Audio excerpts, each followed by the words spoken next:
जीवन में कभी कभी ऐसा समय आता है जब इंसान बोलना चाहता है, लेकिन शब्द नहीं निकलते। मन में बहुत दर्द होता है, आंखों में आंसू होते हैं और दिल में एक भारीपन सा महसूस होता है। बाहर की दुनिया को लगता है कि सब ठीक है, लेकिन अंदर से इंसान टूट चुका होता है। ऐसे समय में जब कोई अपना दर्द किसी से कह नहीं पाता, तब वो एक ही नाम पुकारता है, बाबा श्याम। बाबा श्याम को हारे का सहारा कहा जाता है। ये सिर्फ एक बात नहीं, बल्कि भक्तों का विश्वास है। जब इंसान जीवन से हारने लगता है, जब परिस्थितियां उसे कमजोर कर देती है, जब मन रोने लगता है, तब बाबा श्याम अपने भक्त को अकेला नहीं छोड़ते। बाबा रोते हुए भक्त की आवाज ही नहीं, उसके आंसुओं की भाषा भी समझते हैं। कई बार भक्त बाबा के सामने जाकर कुछ बोल नहीं पाता। वो सिर्फ आंखें बंद करता है, हाथ जोड़ता है और आंसू बहने लगते हैं। लेकिन बाबा को लंबे शब्दों की जरूरत नहीं होती। बाबा भावना के भूखे हैं। भक्त की चुप्पी भी बाबा तक पहुंचती है और उसके आंसू भी प्रार्थना बन जाते हैं। जब कोई भक्त रोते हुए कहता है, बाबा अब आप ही संभालो, तो वो अपने मन का बोझ बाबा के चरणों में रख देता है। यही समर्पण मन को हल्का करता है। दुख तुरंत खत्म हो जाए, ये जरूरी नहीं, लेकिन मन में ये भरोसा जरूर जागता है कि अब मैं अकेला नहीं हूं, मेरे बाबा मेरे साथ है।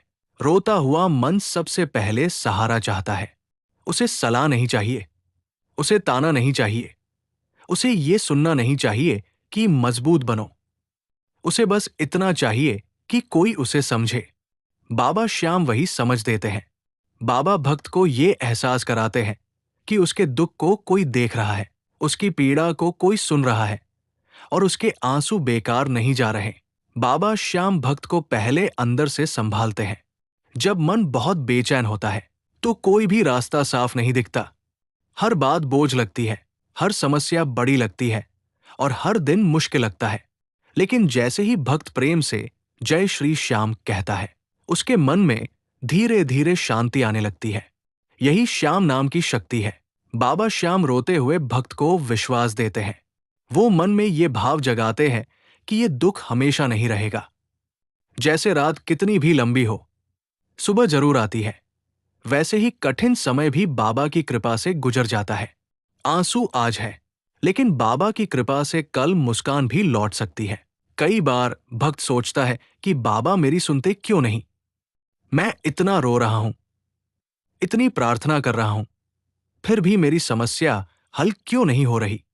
लेकिन सच ये है कि बाबा हर पुकार सुनते हैं। फर्क बस इतना है कि बाबा का जवाब हमारे समय से नहीं, उनके सही समय से आता है। बाबा देर कर सकते हैं, लेकिन अंधेर नहीं करते। बाबा श्याम भक्त की हर जरूरत को समझते हैं।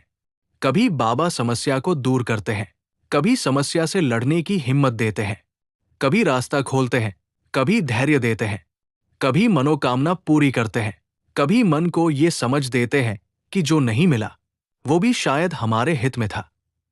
बाबा की कृपा हमेशा भक्त के भले के लिए होती है। रोते हुए भक्त को बाबा सबसे पहले मन की शांति देते हैं। जब भक्त बाबा के सामने रो लेता है, तो उसका दिल हल्का हो जाता है। जो दर्द अंदर दबा था, वो बाबा के चरणों में बह जाता है।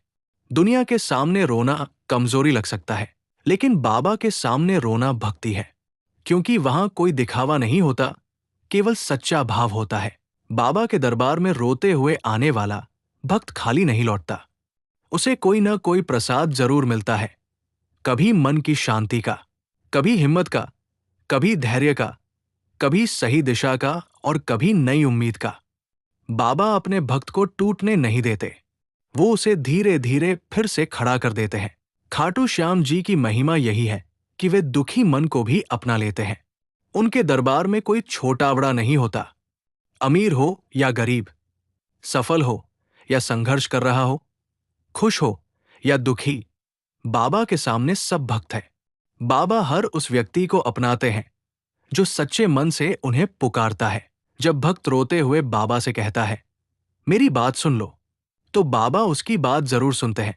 हो सकता है जवाब तुरंत न मिले, लेकिन बाबा भक्त के मन में ऐसी शक्ति भर देते हैं कि वो कठिन समय को पार कर सके। यही बाबा की सबसे बड़ी कृपा है। वे केवल दुख दूर नहीं करते, दुख सहने की शक्ति भी देते हैं।